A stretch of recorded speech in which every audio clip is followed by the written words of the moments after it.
So I spent quite some time on LinkedIn, and it seems to become a political platform where people express their opinions about Donald Trump, Elon Musk, Ukraine, Zelensky, etc. It's all very interesting, but being very practical, I try to learn from what I'm seeing. Now, it doesn't matter whether you are pro Trump or pro Zelensky or whether you're for or against the Ukraine war.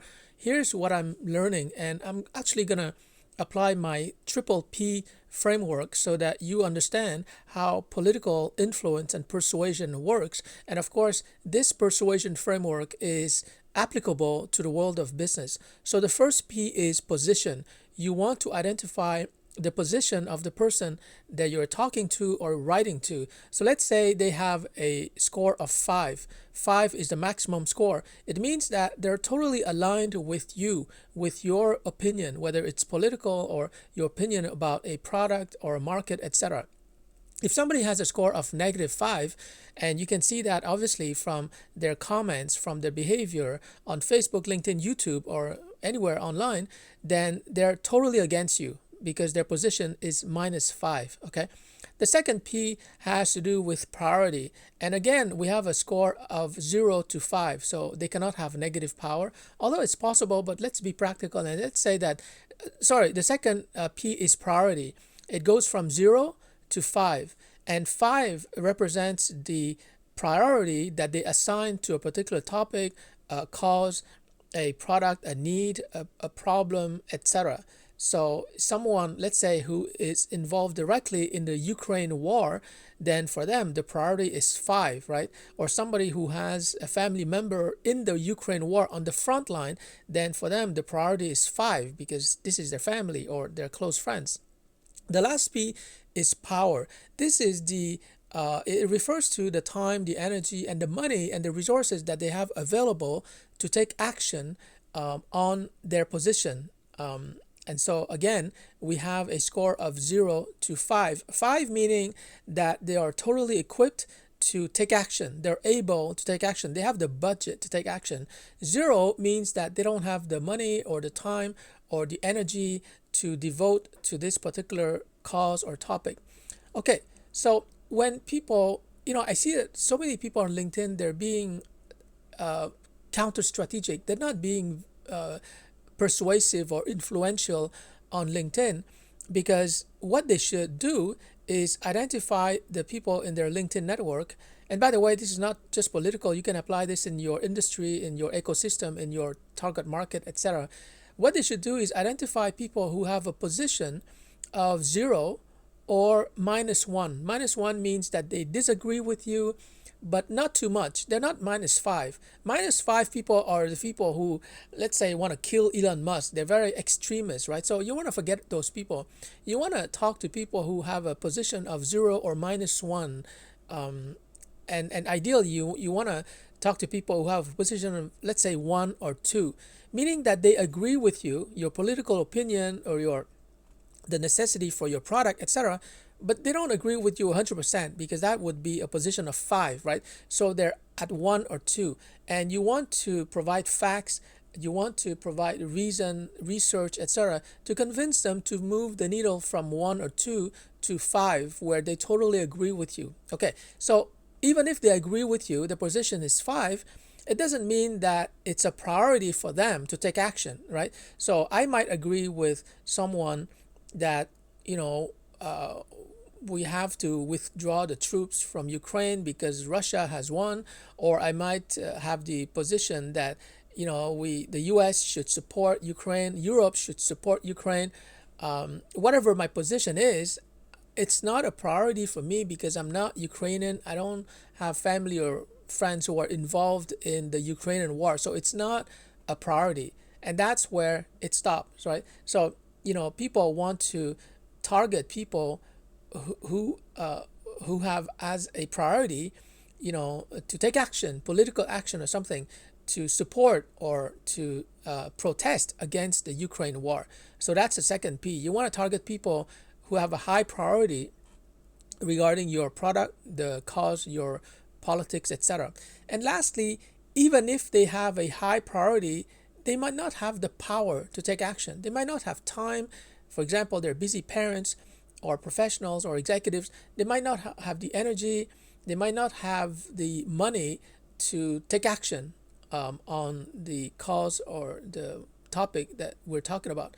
And so, when you have this framework, I call it the triple P framework, focused on position, priority, and power, then you're able to influence people politically or commercially, because you're going to be targeting people who have a position of 0 or 1 or 2 or 5.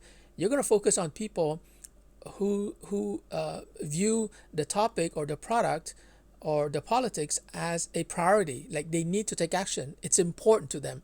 And finally, you want to target people who have power, who have money, time, resources, connections, etc.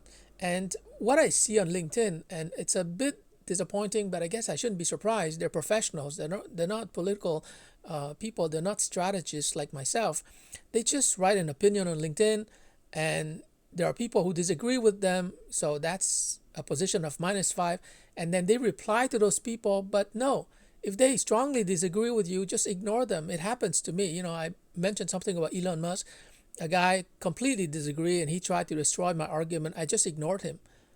Because he's not part of my target audience, if you will. His opinion is -5. There's no hope for that kind of people who is totally against my opinion. I'm not saying he's right or he's wrong. He's just not part of the group of people that I want to talk to, right? So I see so many people on LinkedIn, they just write something and they reply to negative commenters. It's just a waste of time. Instead, they should engage with people who agree with them or who have a neutral opinion, and they should try to convince those people to move from a position of 0 to 1, 2, 3, and ultimately 5. And then they should clearly mention to those people and to everyone else who's reading, because it's a global audience, they should mention why it's a priority to consider and evaluate and analyze and take action. So they should focus on the priority, why it's important to act now.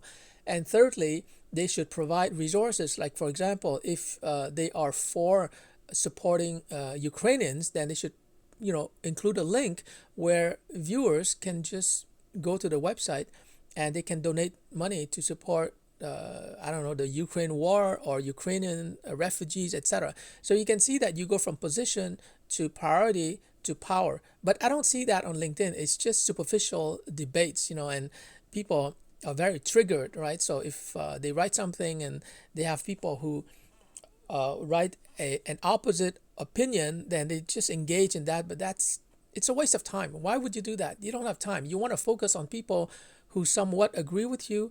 You want to help them to understand that it's a priority to take action, and you want to help them to gain more power in terms of time, resources, so that they can, do something meaningful that will have an impact. Like, even if people don't have money to donate to Ukraine, you can send them articles that they can read more about, so that, maybe they can improve their position from 0 to 1 to 3 to 5, right? You want to help people to move along this triple P journey. So that's my analysis. And I guess as a teacher, I like to use any opportunity out there to extract valuable lessons and to help people to understand what is going on. Because ultimately, if you're not involved in the Ukraine war, and if you're not American, people usually would tend to avoid this kind of political discussion because they're not Ukrainian, they're not American, so who cares? But I think it's not that you should care, but you should look at what people are posting online, and you can learn from people who have a strategy. Because what's the point of writing something online when you don't have a strategy, and therefore you're not going to influence people? Some people even say that, oh, my post has like tens of thousands of shares and reposts, and I'm thinking that's vanity. Like, so what if your post is being shared? What is important is whether you're actually having an impact on people's opinions, whether you can drive them to take action, and whether you're actually contributing something useful. But you can't do that unless you have a framework like what I described in this video, which is the triple P framework. You go from position to priority, and then you end up with power.